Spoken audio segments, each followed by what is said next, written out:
welcome back to Coven. This is a podcast where we commune with our dream coven and explore the archetype of the witch. And we are interviewing Coco.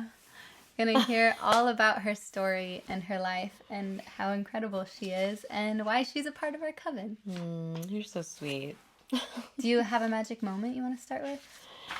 Yeah, I do actually. I just have to acknowledge Mama Severa and Mama Eva over here, my grandmother and my great grandmother. When I've told this story before, but when my grandmother died, there was a rainbow right over her house.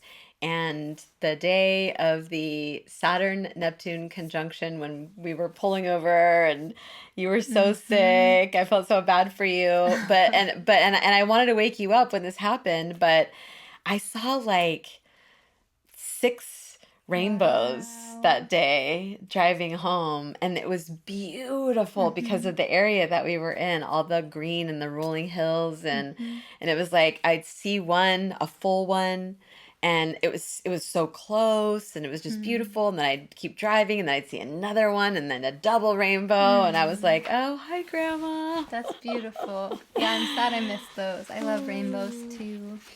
Yeah, I know. I was bummed that you missed it because I think that you would have really loved to have seen that, but another time.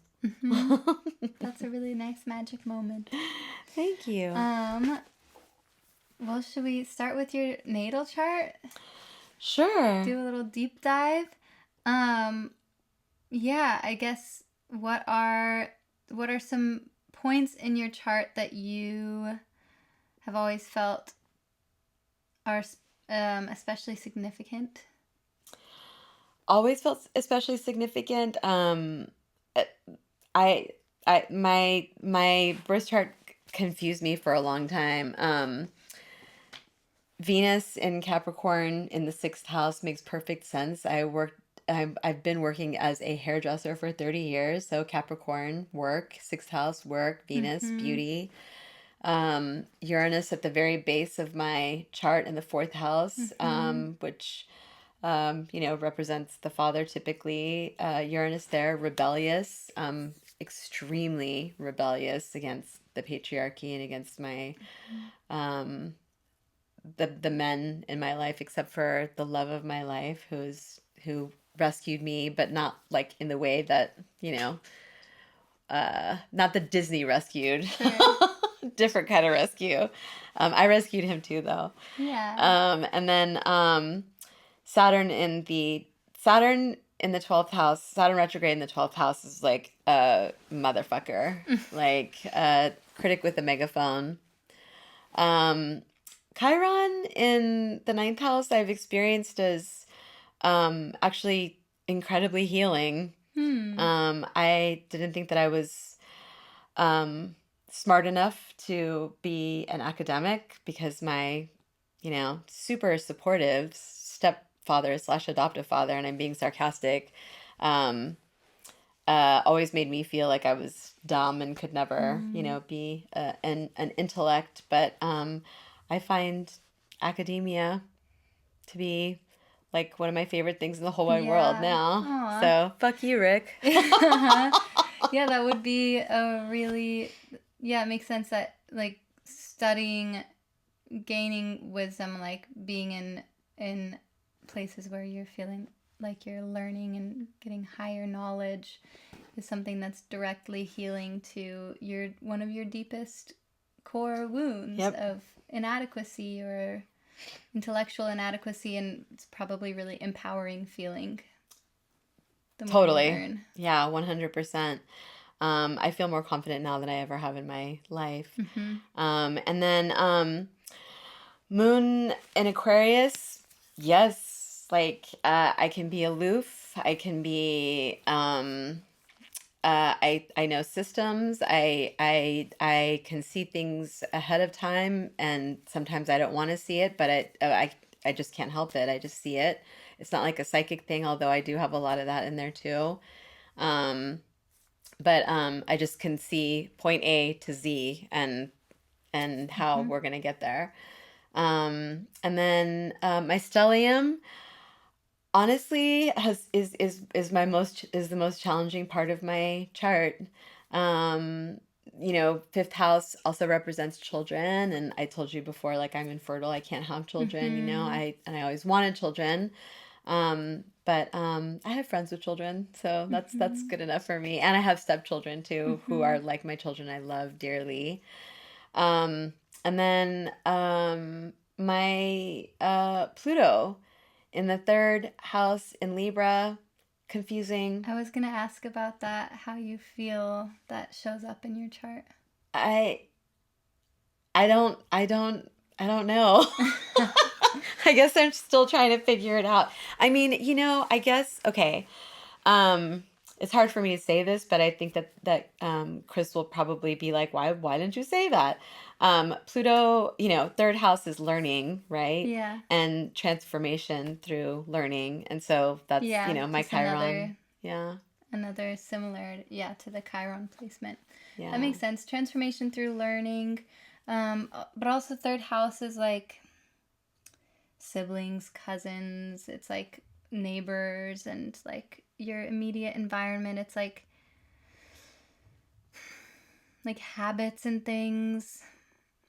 I definitely have transformed many times in my life. Gone through a lot of Yeah. transformation.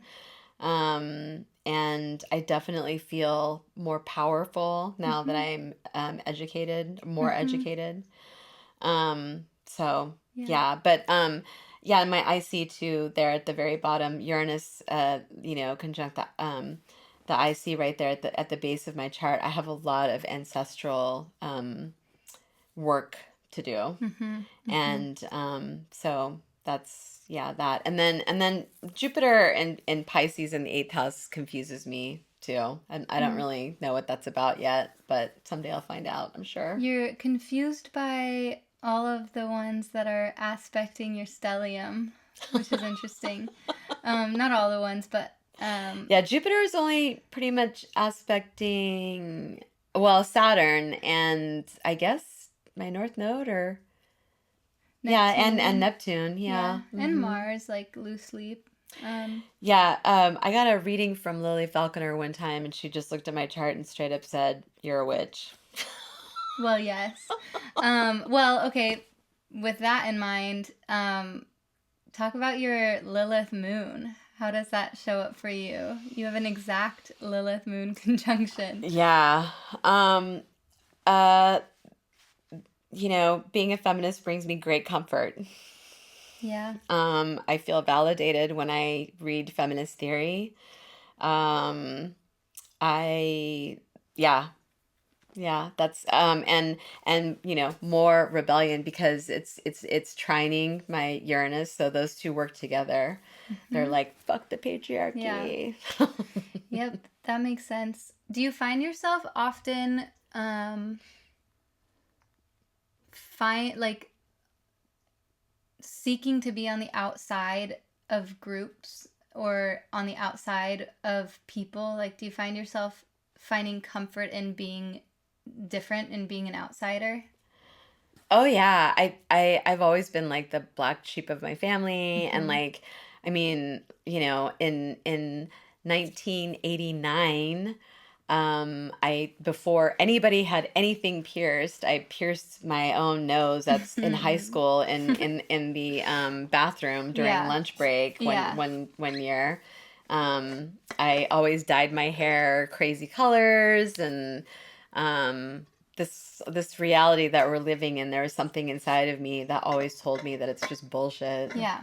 Yeah, that's interesting. I feel like I perceive Lilith conjunct the moon as like somebody who is naturally just the black sheep, but also who like finds comfort almost in being the black sheep. And so because it's Lilith is the apogee, it's the part of the moon's orbit where it would be furthest away from the sun and the earth. Mm, And so to have your moon conjunct it, it's mm-hmm. like so far away. Also, that's like being really far away from the mother emotionally. Yep. Yeah. I love my mom. I think, you know, parents do the best that they can. But you know, my you know, my mother put me through a lot of pain, and I was just reading a bunch of journals, and I mean, I know my mom's gonna see this. I love you, Mom, but like, um, it seemed like I was always wanting her attention, like, can you give me a kiss goodnight, in my Yeah. journal? And Mm. no, I don't want to kiss you goodnight. Not speaking to me for days at a time, and Mm-hmm. lonely, yeah, Yeah. without her, a lot. But she was doing the best that she could. Yeah. It's not an easy world for women. It is definitely not an easy world for women of color. So Yeah. I don't have, I love my mom dearly, Yeah. but doesn't mean that there wasn't a lot of pain caused. Mm-hmm.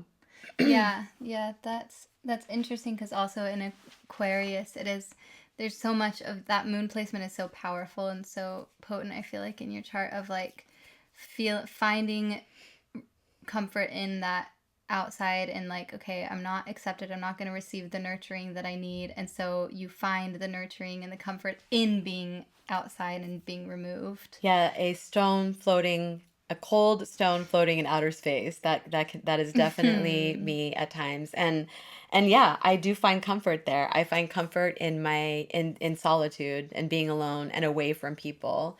I love people. Yeah. I love humanity, Mm-hmm. but I think humans are real assholes, and so I just don't like to be around them that Mm-hmm. much. But I mean, except for you and others. You're close people, but yeah, I mean, it's yeah, it's okay that like your safest space is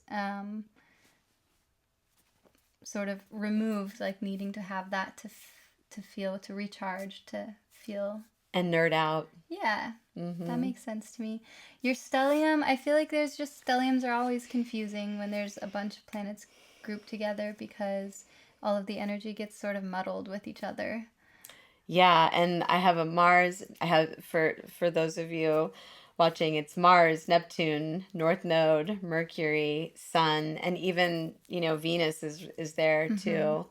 A lot of concentrated energy in the fifth house. But I think what I'm learning about that part of my chart is that the only way that I can find joy is through creativity, and everything my life has to revolve around being creative. So Yeah, that makes sense. And you are very Sagittarius. know. So I Tell me think about it. just it makes sense you have a giant Sagittarius stellium. Okay, cool. Well, shall we get into your story? Yeah, A sure. little more. Sure. Can you tell me a little bit about your upbringing? Where are you from? Were you born? How were you raised? What's your Yeah. parents or siblings? I was born here in San Francisco, but my upbringing was anything but stable.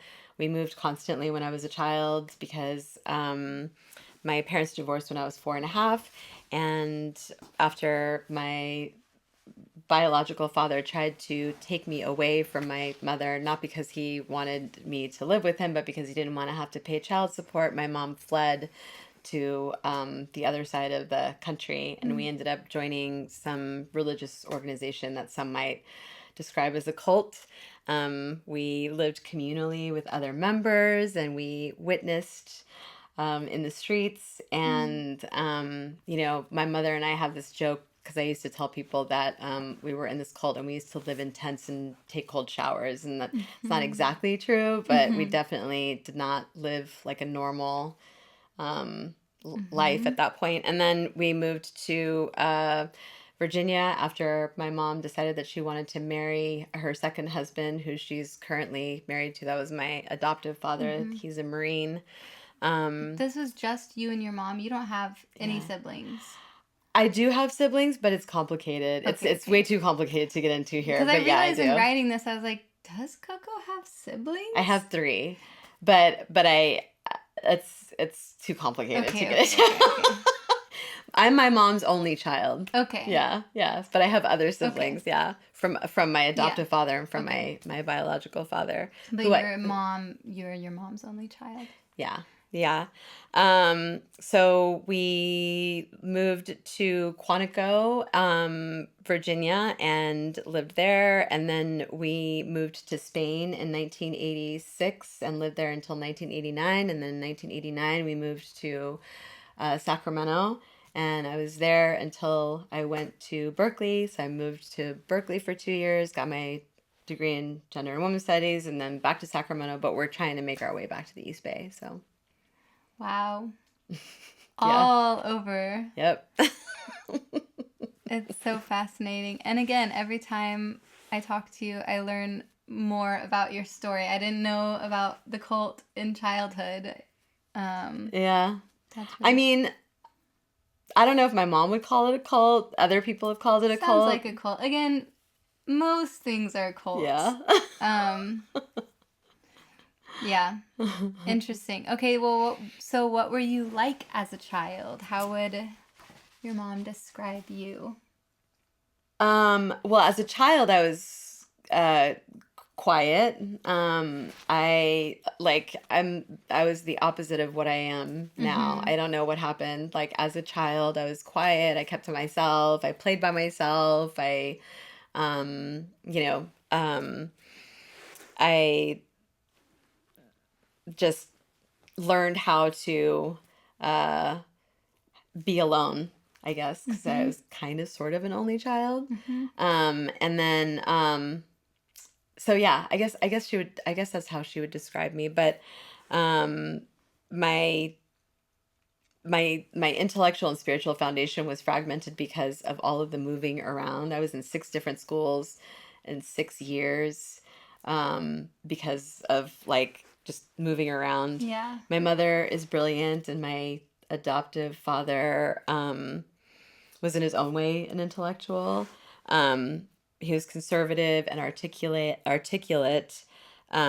but deeply invested in the appearance of being intelligent, and expected me to be sharp and eloquent, and have no emotions, and to be seen and not heard, that kind of, thing. Interesting. I also always say that Aquarius moon is smart mom. My mom's brilliant. Yeah, she's really smart. That makes sense. So what did you feel drawn to from an early age? Like when you were growing up, what kinds of things were you naturally gravitating toward? I would gravitate towards the existential questions, philosophy. I used to stand, when we were living in Virginia, it's like beautiful woods. And so I used to hang out in the woods by myself all the time. I shouldn't say that.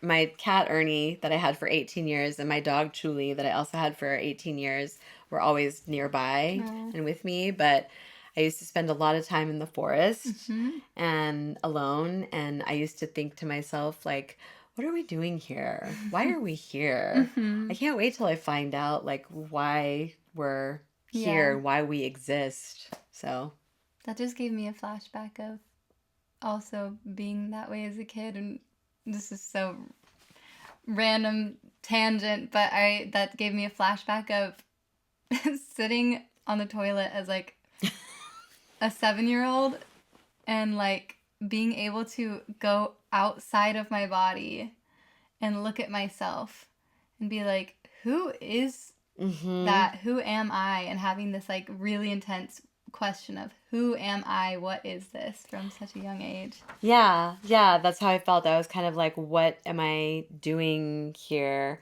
And I also remember the first time I felt guilt in a spiritual sense. I was lying in bed and there was this like tiny little moth that was flying around the lamp next to my bed. I think I must have been like 7, and I killed it. And then I felt immense shame and guilt, and I put it in a little tissue, and I wanted to give it a funeral, and I couldn't believe that I had taken this creature's life. And that has like stuck with me ever. I remember looking at it really closely because when you're little, you can see the teeny tiny details. And I remember looking at its like arms and its eyes and its like the fur on it and its little wings. And it was like tiny. It was like a gnat.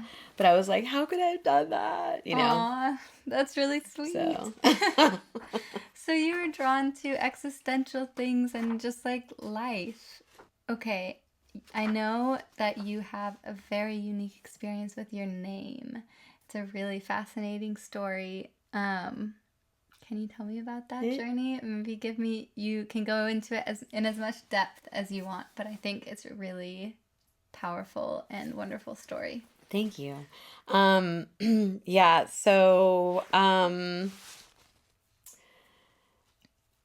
it started for me at Berkeley. I had a Chicano sociology class, and the professor assigned a paper by Laura Gomez. And the paper was on U.S. intervention in Latin America. And they asked us to share it with a family member. So I shared it with my mom, and I asked her why she never, got into the civil rights movement. And she told me that it was because she knew that it wouldn't make any difference, and she decided that she'd be better off if she married a white man to have white babies with, so that her babies could pass for white. And I also had 9 names in my life before the name that I have now, and they were all because of men. My biological father, my adoptive father, Don Santos, the professor in Spain, who did not know how to pronounce my name, and so he was already annoyed that I didn't speak any Spanish, and so they, on the spot, changed my name to Ana, and then when I came back to the United States, it got changed back to my adoptive father's name, and then I married my first stupid fucking husband, and then I married my second stupid fucking husband, and then and both of those, changed my name both times, and then I, married the love of my life, and I changed my name again. But I was like, every single name I've ever had has been chosen for me, not by me. And so, yeah, so I was raised passing for white, and I received the privileges that came with that. But meanwhile, my mother, who had dark skin, couldn't escape this reality. And so she carried that burden. So I legally changed my name after she told me that. It was an act of decolonization and a reclamation of my indigeneity. And it was my refusal to keep benefiting unconsciously from the privileges of passing as white. And interestingly, ever since I've changed my name, you and I actually were sitting together when I had one of those experiences. Mm-hmm. What's your ethnic background? Mm-hmm. And no one had ever asked me that before. Where are you from? Yeah. Well, I'm from here. That's what I told her. And then she was like, no, I mean, like, where are you from? Where are you from? And I'm like, here. I'm here. My mom's from here. My grandmother was born here. No, but like... Right. Yeah. Yeah. Yeah, it's really interesting. It's a lot of power in a name. And I think something that most people don't ever think about at all. What your name says about you and how you feel about it and what it identifies about you, and something that has been so tumultuous in your life. And so I feel like such a powerful thing for you to come to at this point in your life, later in your story as... Yeah. No, it's okay. I'm 50. I mean, I'm turning 52 this year. But I don't think that's like later in your story. I mean later as in recently in your story. Like it's something that it seems like you were able to take back all this power from all of your life by changing your name and reconnecting with that part of you. Yeah, but I might not be able to vote soon, so...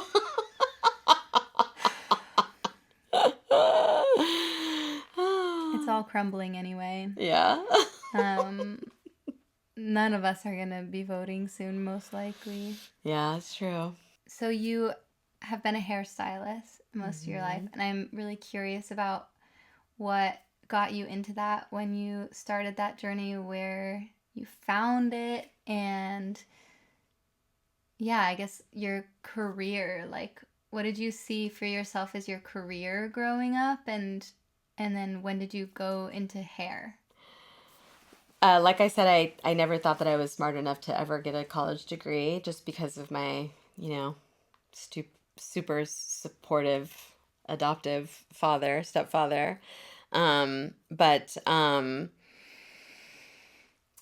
Hair brought me comfort. And the reason for that is because, my mom has 11 brothers and sisters, and all of my aunts that was the only place I've ever felt safe aside from with my current husband in my life was when I was with them. And my aunt, my Aunt Rachel owned a hair salon, and so I always associate the smell of perm solution with my mom's side of the family because my mom also did hair. She was also a Oh. hairdresser. So I wanted to live in a space that reminded me of them. And it was my way of being close to them because I had been taken away from my family and all the way to another, to a foreign country, isolated.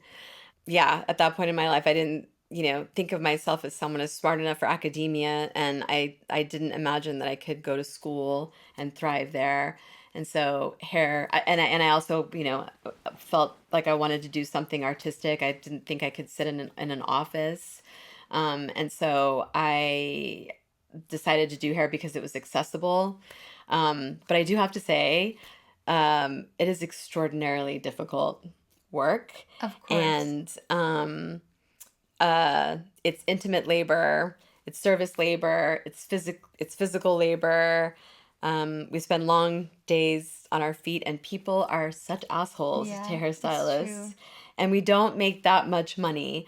Just because we're charging $120 for a haircut, we don't take all of that home. We maybe take 45 of that home, and we don't have... Even if you did take all of that home, you're spending more than an hour usually on someone's head, usually minimum 2 hours. Oh, it's not just that though. It's the scheduling and it's the phone calls and it's the text messages and it's the 45-minute long consultations, and sometimes they just walk out the door and don't give us anything. Yeah. And people are always trying to fucking nickel and dime us too. Yeah. So be nice to your stylist and pay them.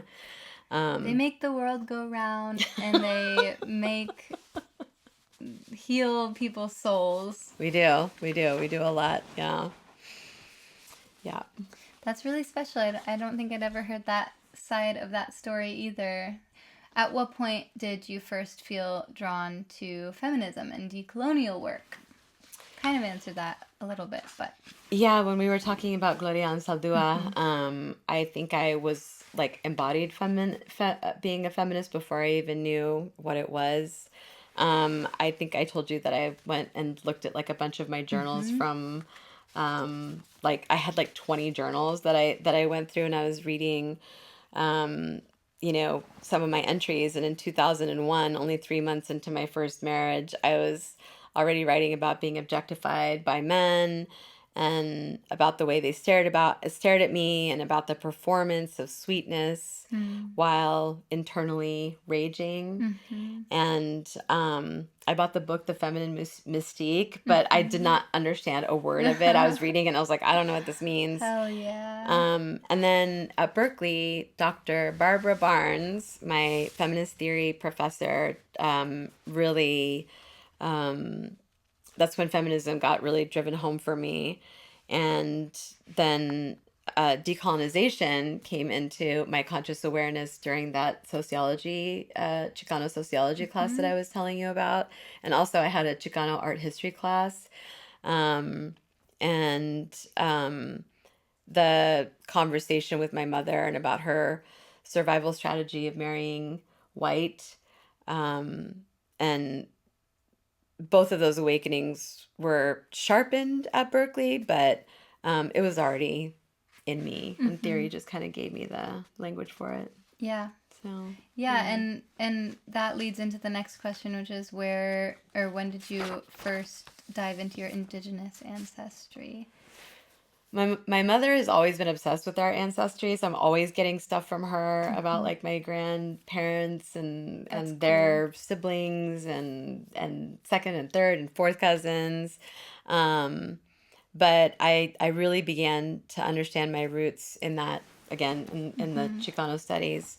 I had always thought of myself as Mexican American, but through that coursework and through my mother's research and through the reclamation of my name, I began to understand that my roots are indigenous, specifically Purépecha from Michoacán. And that realization was about an entire way of knowing and being in the world that had been systematically erased from my family. And my middle name, I chose my middle name, Erekani. It's Purepecha. It's actually a Purepecha word that means to ground or to root and to live. And, my Uranus at the base right there, to ground, to root, to live, but reclaiming that indigenous worldview and perspective. And that's why, like, Lily Falconer was talking about the Uranus right at my base, and she was asking me about like ancestral stuff, and I never really thought of it, but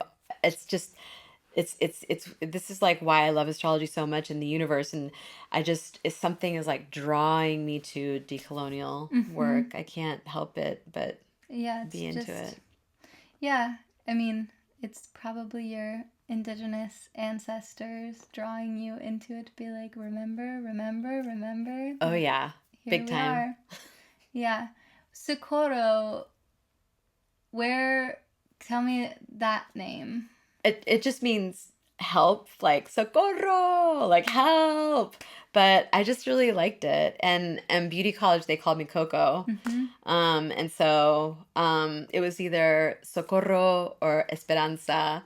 But I don't know. I just have always loved the name Socorro. So it's a really pretty name. Yeah. It's a really pretty name. And then Carrillo? Carrillo, that was my grandmother's last name. Okay. And maiden name. And then Lopez was my great grandmother's maiden last name.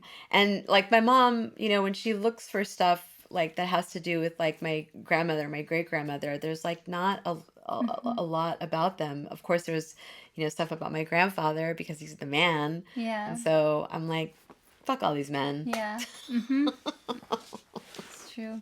So then you've dove into your indigenous ancestry and do you feel like you've like come home a bit with it? Feel like really connected to it now? What are some of the most influential practices or beliefs that you hold that are rooted in that? One of the most influential ways of thinking that feels rooted in indigenous traditions is a more relational and nonlinear way of understanding the world. It's difficult to describe because there's no, like I said before, there's no single indigenous worldview. Every nation, every tribe, and every people has their own distinct traditions and ways of knowing. But broadly speaking, what resonates for me is a way of approaching the world that feels like woven and connected and like spiral. Shout out to Dalia Quintanilla, my girl. Because we talked about this before. Meaning for us doesn't move in a straight line from one central figure towards one fixed destination. And in the dominant Western frameworks, if you use movies and stories, it's typically one person, and it's usually a white man moving through the world and all of these other characters orbiting around them. And so a good example is there's a series out right now on HBO, like Water for Chocolate. It was also a movie, but it's a book, and it's a beautiful Mexican story. And it reminds me of like a novela, and like my grandmother used to watch novelas, and like looking at novelas and what they're all about, there's rich layers. Every single person has a story, and they're all connected to each other. Those are my favorite kinds of stories. Yeah. One of my favorite books, and one that I'm having Josh read before we go and move to this cabin, is The Overstory by Richard Powers.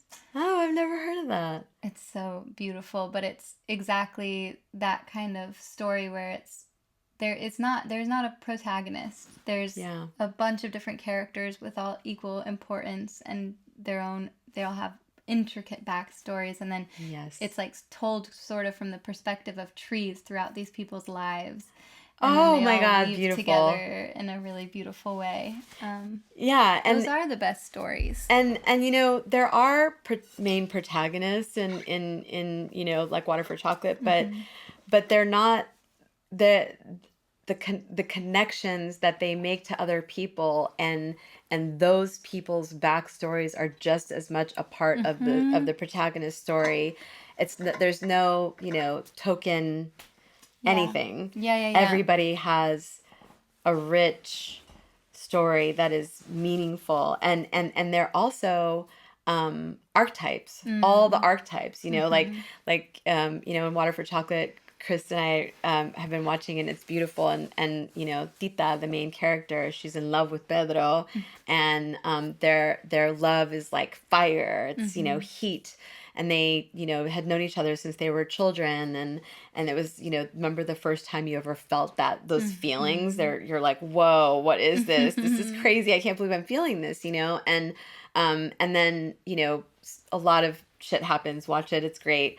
But then this other character comes in who she's also in love with, but he's a doctor, and he's solid, and he defends her, and he loves her in a different way. And so Chris is like, oh yeah, but Pedro, and I'm like, I think Pedro represents that, that youth, that first, feeling of love, the first, or even like the first like sexual feelings you ever have. You're like, what is this? And wanting and longing to go back to that and chasing after it your whole life, but that's gone. And sometimes we need the doctor. Yeah. Sometimes we do need the doctor. Yeah, those are the best kinds of stories, I feel. The ones that do a really good job of giving equal weight to so many different characters and showing how they all... they're all important. They're all important. They all feed into the stories of each other. Right. So well. Yeah. And that's... Yeah, I didn't think about that as being like... more of an indigenous worldview, but of course that makes sense. Yeah, there's a book I highly recommend everybody read it. I believe that it is called Song Spirals of the Yolnu, and the Yolnu are an indigenous tribe from Australia, and it's beautiful the way that they describe seeing life as a spiral and moving through the world, seeing it as a spiral rather than linear. It's just and there's lots of different like anecdotes I could give you, but just everybody read the book. I like that. I'm gonna have to read it. I like the idea of life as a spiral. That I don't really it's hard for me to conceptualize what that really means, but like it resonates and it feels true. I'm going to give you like an anecdote to try it really quickly to get to explain it, because once you understand it, it's like, oh my gosh. So they have the Yolnu, they and I'm going to try to do my very best to honor them. But I'm going by memory here. So it would be, an example would be, I have a daughter, and or I'm singing this song, and I'm singing this song to my daughter, and I'm singing the song to my daughter about going outside and walking down the street and walking past this tree, and the tree and the way that the tree grows and how it looks, and then there's a river over here, and and there's a path over there, and then she sings those songs to her children, and their children sing those songs to their children. But it's like the and you sing them like to the tree too, and you sing them to the water, and you sing them to the path, and you sing them, it's you're becoming what they call like with country. And so it's a tree is there for way longer than humans are, but the tree holds that memory inside of it of me walking past it and singing, and my daughter walking past it and singing, or my daughter's daughter walking past it and singing.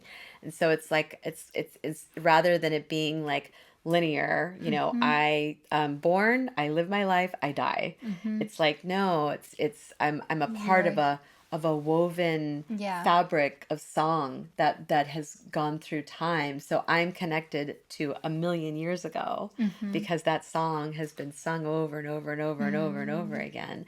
And they change the song as things change. If the tree falls, then the song changes, and it's more, oh my gosh, the tree has fallen. I think did we read about this in the Book of Nature class too? Did we read about Maybe. this? Because like some, I think because this is sounding familiar. I And might have think told you Josh about also it. told me about this of, I think it was in a book that he read about. Anyway, a tribe that sings the song of the land, and as they are like driving in a car past all of these things, he starts speeding up as he's singing the song about the land, and he's realizing he's literally just singing the land, and that's how they like understand where they are. And Yeah, they sing the land, exactly. That's a really that's how they would describe it, I would Yeah. say. Sing. So sing the land. fascinating. Yeah. Well, when were you first introduced to astrology, and when did you begin to take it seriously? I was introduced to astrology the first time. Well, I mean, always knew about horoscopes, just the regular horoscopes, my sun sign. But I had my first reading when I was 16 years old. This lovely gay man in Napa who did my chart for me and tried to explain a bunch of stuff to me. And it was just like, I just heard wah, wah, wah, wah. I didn't understand it. This looks super complicated. So like I threw it in the back of my closet and like never looked at it again. But then I seriously got into astrology in 2015 when everything in my life was falling apart. My business partner had left and she had taken many of the other stylists that worked there with her. I was getting out of an abusive marriage and I was getting into another abusive relationship, and all of my friends had abandoned me except for one person, my ride or die, Gabby. Shout out, Gabby. Thank you for always being there.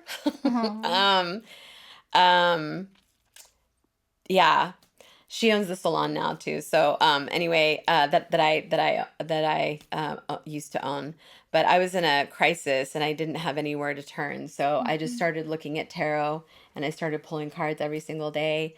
And once I started, I discovered the archetypal universe, and I realized that everybody needs it. And tarot, some kind of divination. Practice, because it's rooted in our DNA. I mean, it's only been for a few hundred years that we have not been practicing these traditions.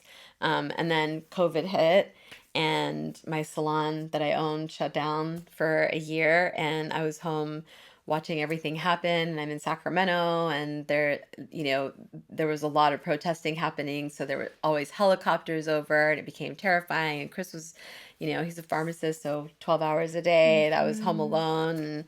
And I just kept digging deeper and deeper and deeper into it, and I landed on astrology, and I feel like women in particular need these practices. So.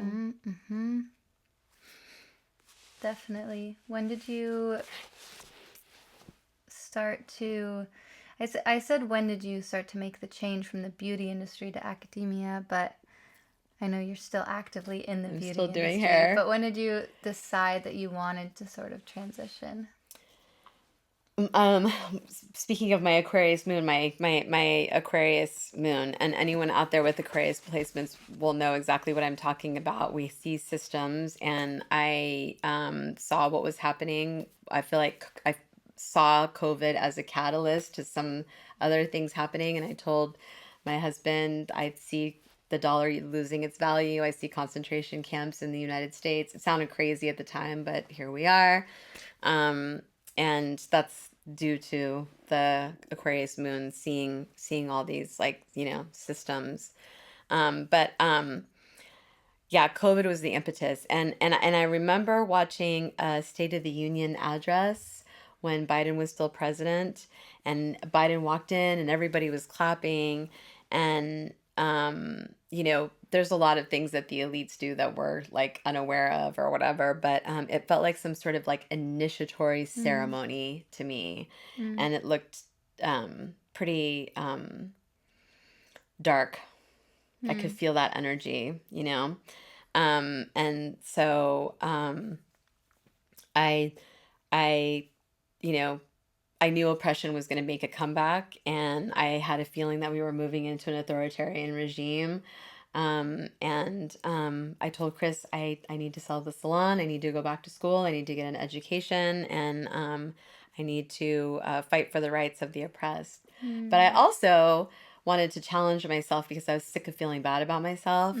And when people try to drag me down, or and there's been a lot of people who have tried to drag me down.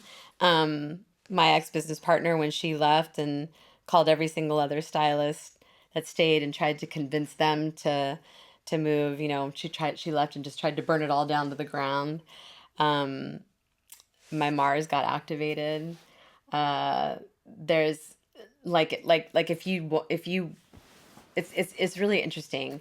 Because when no one is actively trying to drag me down, I just move through the world like, nah, whatever, But the second someone tries to fuck with me, that's like that's like a light that lights a fire underneath my ass, and I have this like, I'll fucking show them, The entire Sag stellium gets ignited. Like the Mars is the spark, and then it starts a wildfire. Yeah. But I mean, mainly fighting oppression was the main thing. But I don't think I would have felt that fiery if there weren't a lot of people just trying to sabotage my life and sabotage me. I think that feeling of like, I don't know if you're describing, this is just how I related to that, but the feeling of wanting to like prove yourself almost, or to prove people wrong a little bit.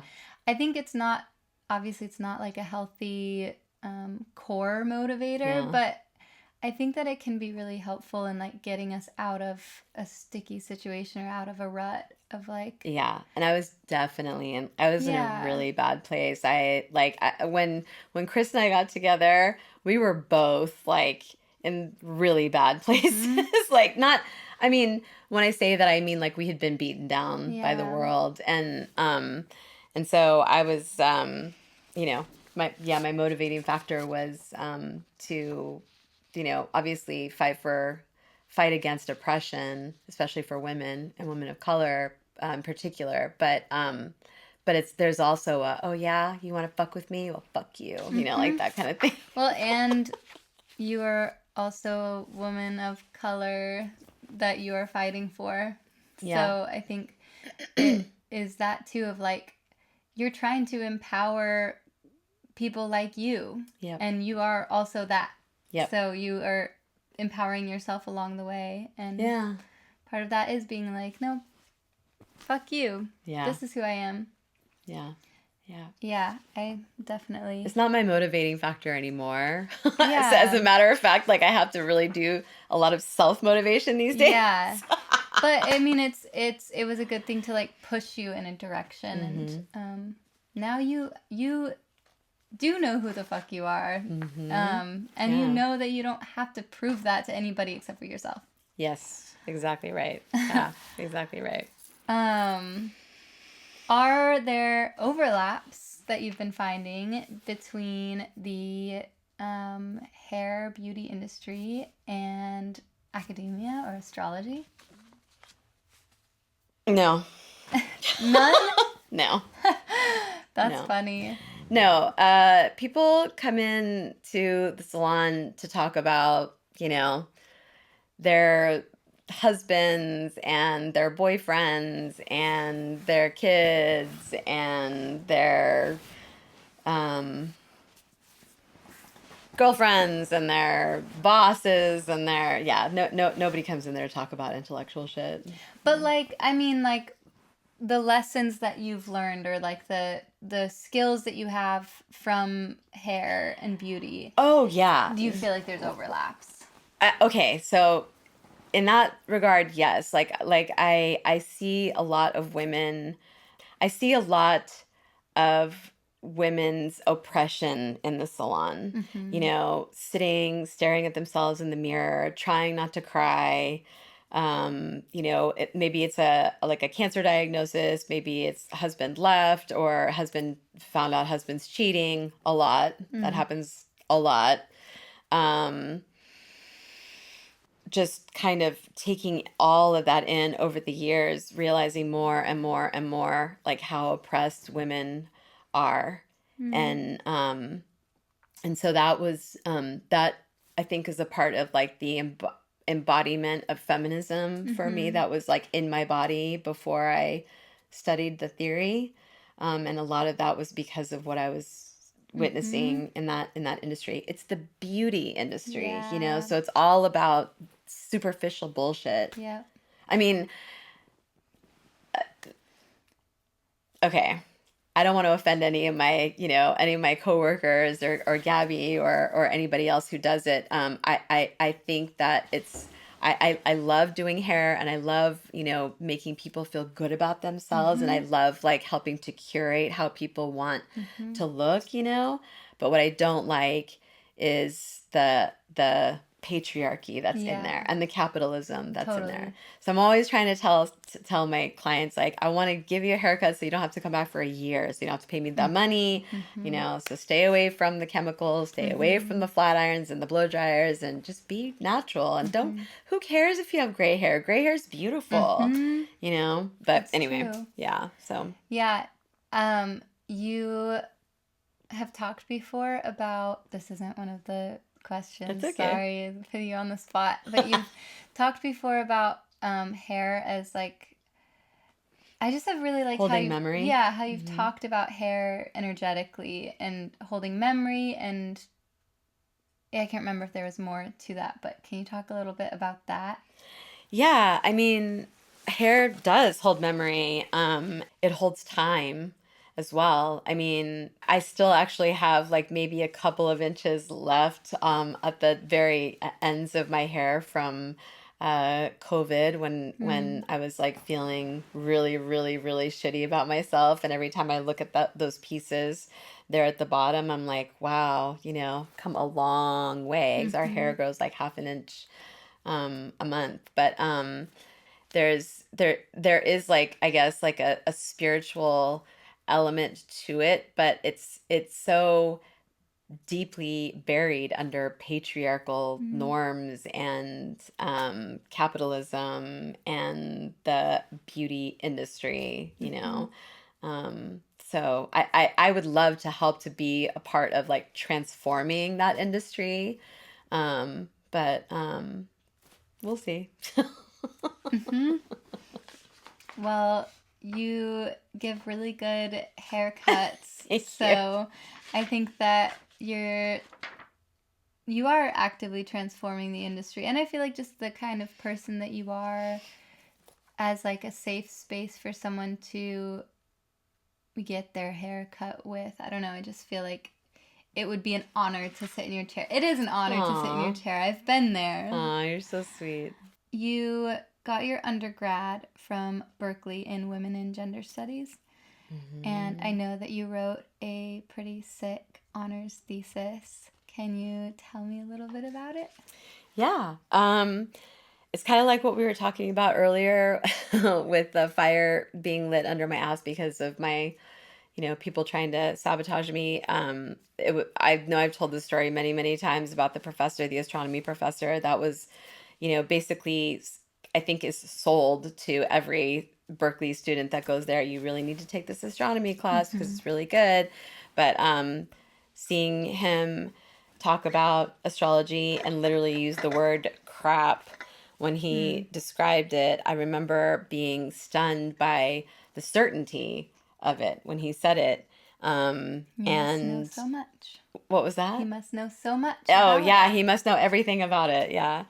Um, I mean, I didn't understand like why it wasn't in why it can't have a place in mainstream academia. It's an ancient symbolic language. It brings together history, geometry, mythology, depth psychology. So my question was like, why can we not study this? Why is it like forbidden for us to even talk about it, Why can we study philosophy, but we can't study astrology? It doesn't make any sense. And at the same time, I was already deeply immersed in astrology. I was obviously like obsessed with the astrology podcast and, listening to Chris Brennan, Austin Coppock, and other astrologers. And what became clear to me was that there is a clear overlap with astrology and feminist theory. And, Gloria Anzaldúa saw that too. Yep. I mean, astrology lives in that liminal space, like Gloria Anzaldúa talks about the borderlands. And it's the kind of space that feminist thinkers like Donna Haraway and Anna Singh and Alexis Shotwell and Gloria Anzaldúa take seriously. And so my honors thesis was titled Astrology Reconsidered, a Feminist Perspective on Resurrecting a Disregarded Epistemology. And what I argued in the thesis is that astrology is not marginalized because it lacks complexity or merit, but it's marginalized for many of the same reasons that indigenous knowledge is marginalized, and for the same reasons that witchcraft was vilified as well. And it's because it threatens patriarchal structures and capitalist frameworks that depend on controlling what counts as legitimate knowledge. And I drew on feminist theorists like Sylvia Federici, Linda T. Smith, and Patricia Hill Collins to show how hegemonic epistemologies exclude anything that cannot be easily commodified, anything relational and holistic rather than mechanistic and hierarchical. And the irony is that astrology uses predictive methodologies like meteorology and free market economics, and there's a lot of money put into studying the stock market, and it's essentially the same methodology. So my aim wasn't to prove that astrology is valid. It was to illuminate the forces that determine from the outset what is permitted to count as knowledge. Yeah. So. Badass. Oh, thanks. So sick. I feel like astrology is far more reliable than the stock market. Oh, hell yeah. There are actually astrologers who only astrology the stock market. Yeah, it's true. It's true. Where do you feel you are now, having gone through everything that you've been through? Where do you feel you are now in your work and life, spiritually and intellectually, and what would you call this chapter? What do you feel this chapter is? I feel like I'm like astrology. I'm in a liminal space right now. I'm working part-time doing hair, like you said. I'm doing readings. I'm taking 10 units in our master's program, which is kicking my ass. Don't know why you did that. I don't know why either. Building a fragrance line with you. Co-hosting this podcast and also co-hosting a new podcast with my husband called The Astrology of the Underworld podcast. So if you haven't good. seen it, check it out. Shout out Astrology of the Underworld podcast. This is not a paid sponsorship. It's just sick. We love it. We have so much fun. But what I really, really want to focus on, my passion is astrology. And as soon as I finish my master's degree, I'm going to take a gap year and I'm going to prepare for to apply for PhD programs. And my ultimate goal is to expose the blind spots in Western epistemology using astrology as a case study. Because what I believe is that Western academic structures need to recognize their blind spots and embrace epistemic pluralism. Multiple systems of knowledge can be valid simultaneously. One does not need to validate the other. Humans are complex. The world is complex. And there's no reason why astrology and other marginalized knowledge systems shouldn't be accepted in mainstream academia. So that's what I'm going to be working towards. Yeah. I can't wait to see everything that you do with it. Oh, and my chapter of my story, Uh-huh. I'm at the beginning. My story is a 2-part series. The first part was learning the difficult lessons in life and learning that the life that we were sold, find a man, buy a home, have 2.5 children, is a lie.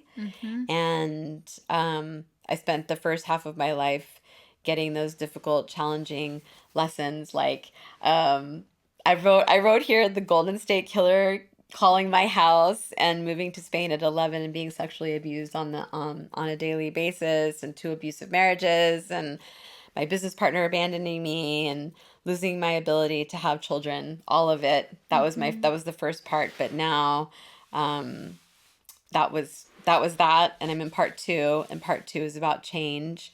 It's about making the world a better place for girls and young women.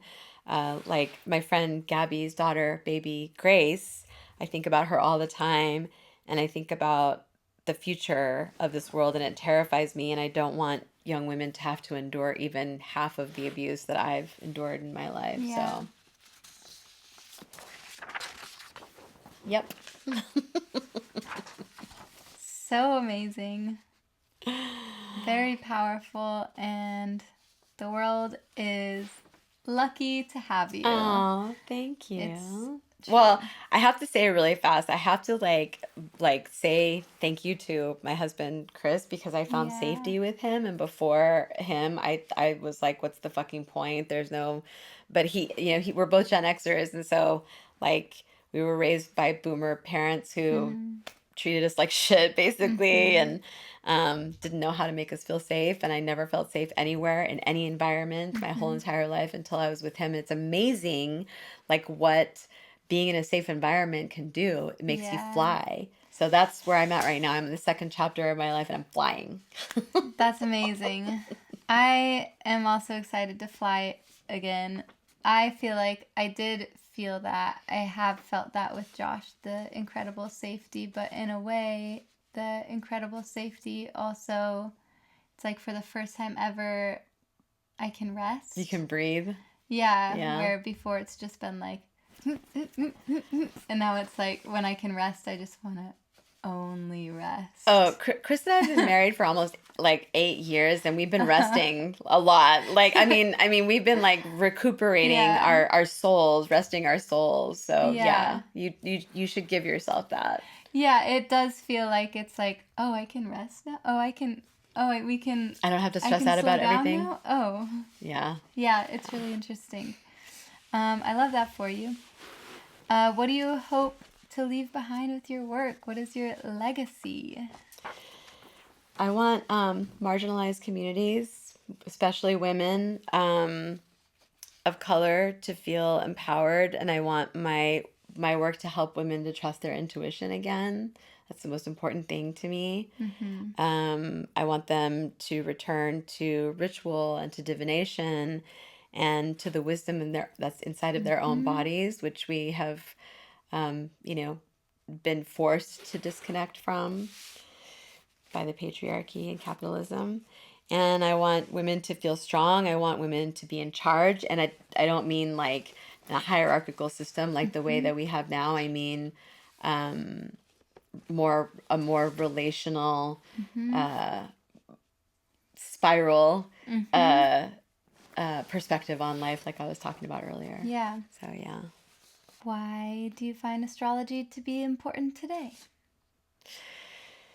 From my own embodied experience, astrology saved my life. And beyond that, I want people to understand that not just astrology, but I want people to understand archetypes. I feel like we are living in Plato's allegory, Plato's cave, and we're chained to a wall.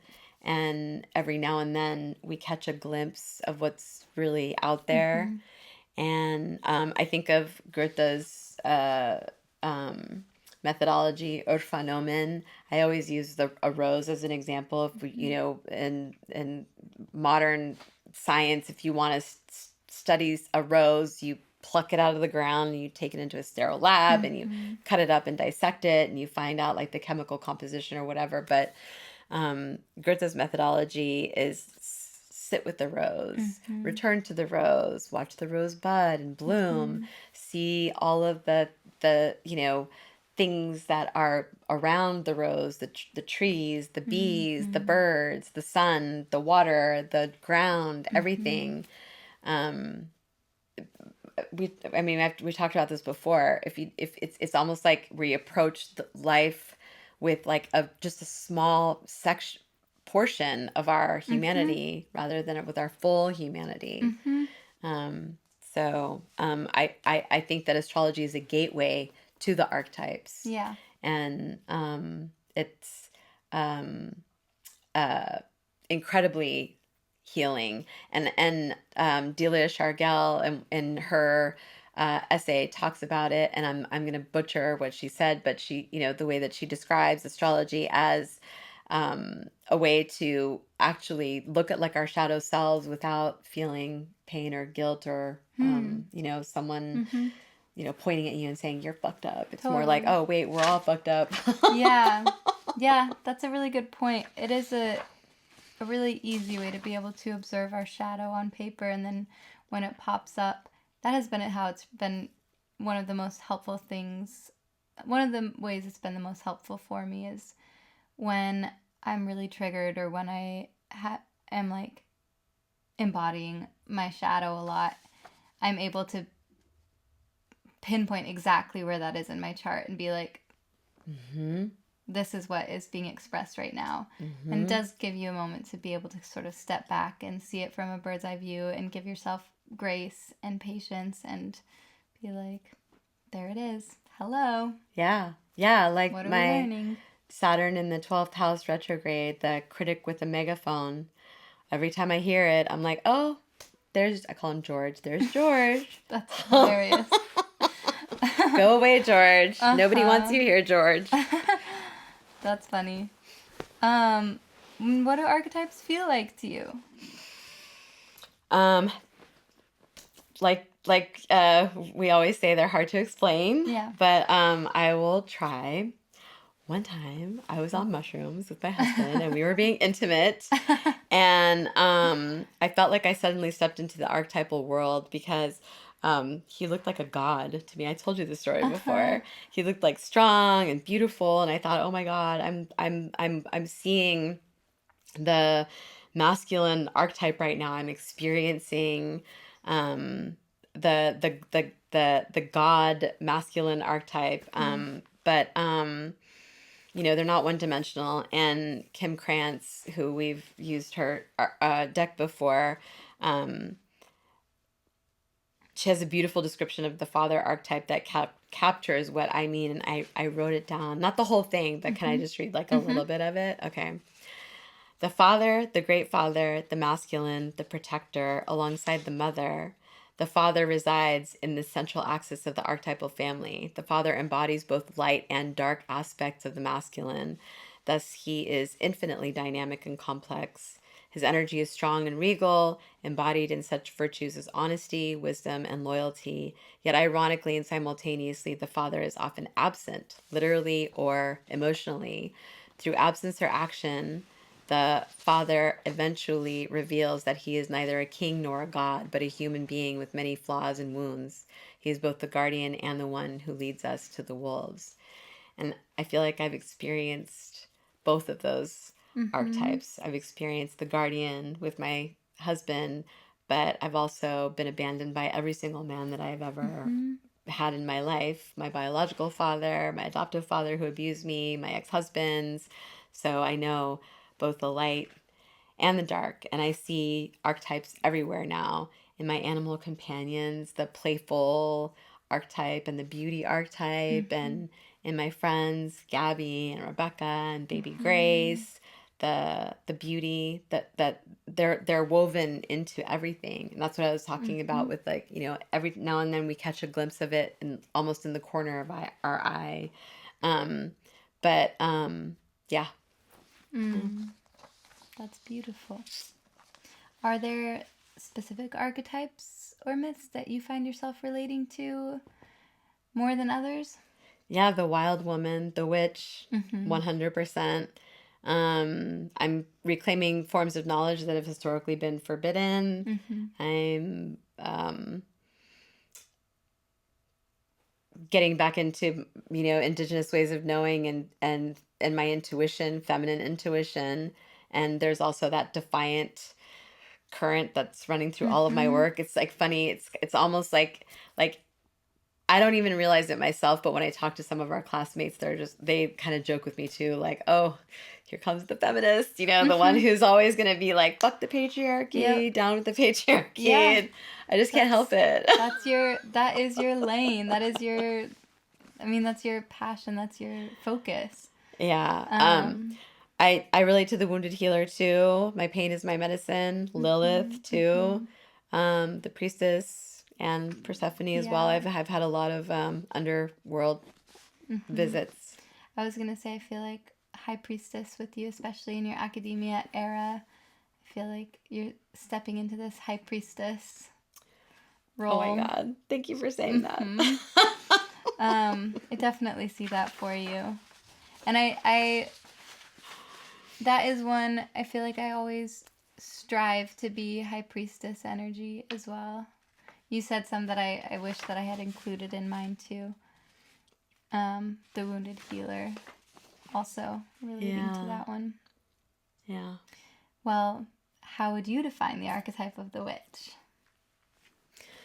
A witch is one that honors her intuition unapologetically. She understands that reality is larger than the sanctioned version of reality that we're handed by the dominant culture. And she knows that meaning moves through relation, like you were saying, through symbol, ritual, cyclical time, spirals, and the body.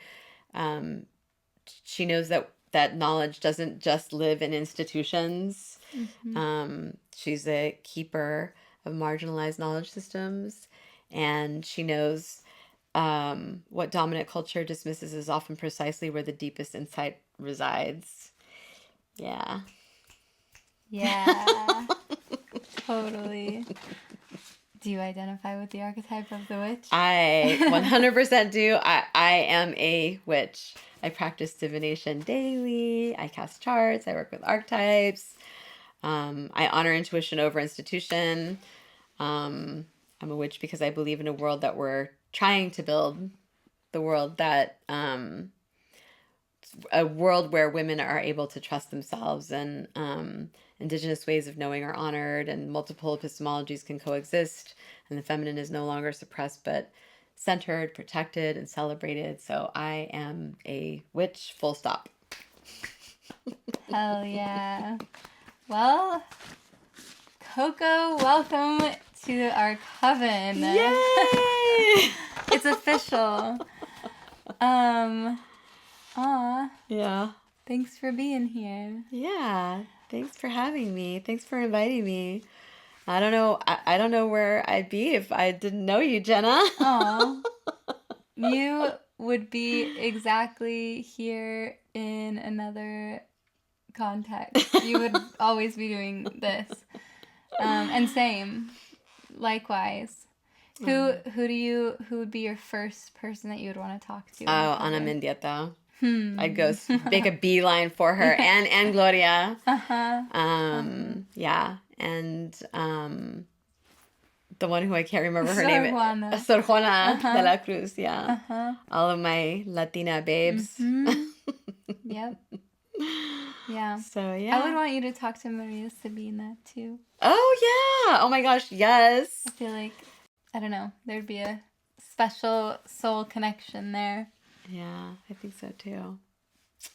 Well, that's it. That's Coco. That's me. Now you know. Anyway, bye-bye. See you next time.